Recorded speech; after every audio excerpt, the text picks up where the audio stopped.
Bermasalah tapi bangga dengan permasalahan. Terdengar lebih absurd dan lebih konyol, tapi hal ini pun nyata adanya. Di topik video pembelajaran sebelumnya, kita sudah mengulas bahwa dua jenis golongan pertama yang bermasalah dan tidak bisa lepas dari masalahnya adalah satu, mereka yang bermasalah tapi tidak sadar dirinya bermasalah, dan yang kedua, yang bermasalah tapi menikmati permasalahannya. Yang ketiga ini adalah golongan yang cukup ekstrim, konyolnya maksudnya, yaitu mereka yang bermasalah tapi bangga dengan permasalahannya.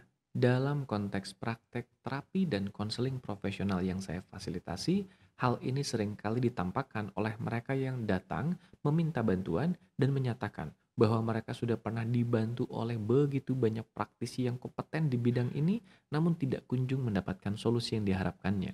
Mereka bisa menceritakan betapa permasalahannya sedemikian berat adanya, dan mereka juga bisa mengisahkan bahwa mereka sudah pernah mendatangi praktisi A, B, C, dan seterusnya, tapi para praktisi itu tidak bisa membantunya untuk lepas dari permasalahannya.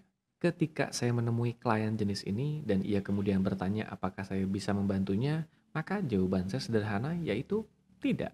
Saya tidak bisa membantunya untuk lepas dari permasalahannya karena memang bukan itu yang ia cari. Yes, individu di golongan ketiga ini bukanlah mencari sebuah perubahan atau kesembuhan. Mereka sedang mencari sebuah pengakuan bahwa masalah mereka sedemikian besarnya. Mereka mencari pengakuan bahwa masalah mereka sedemikian besarnya sampai-sampai praktisi A, B, C yang dikatakan kompeten saja tidak bisa membantunya. Dengan kata lain, tanpa disadari, mereka sedang ingin diakui oleh dunia betapa mereka begitu tegar dan hebat, bisa terus menjalani permasalahannya selama ini, sementara orang lain jika mengalami permasalahan yang sama mungkin kewalahan atau kepayahan. Ketika orang-orang di golongan ketiga ini mencari bantuan dari begitu banyak praktisi, seringkali saya mengilustrasikan proses ini bukanlah proses di mana mereka mencari pertolongan, melainkan mereka sedang mencari daftar praktisi untuk mereka kalahkan. Mereka ingin nantinya bisa dengan sesumbar mengatakan pada dunia di luar sana, lihat, si praktisi A, B, C yang dikatakan kompeten, yang dikatakan hebat dan jago saja tidak bisa membantu mengatasi masalah saya. Berarti masalah saya ini sedemikian besarnya.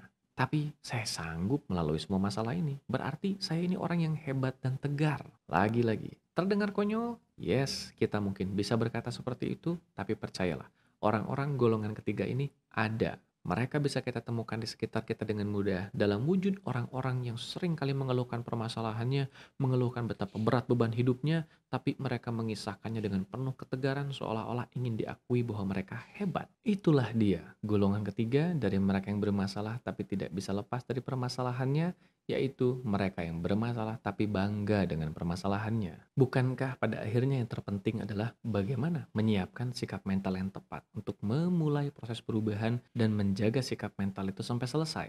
Itulah yang akan kita mulai ulas di topik video pembelajaran berikutnya.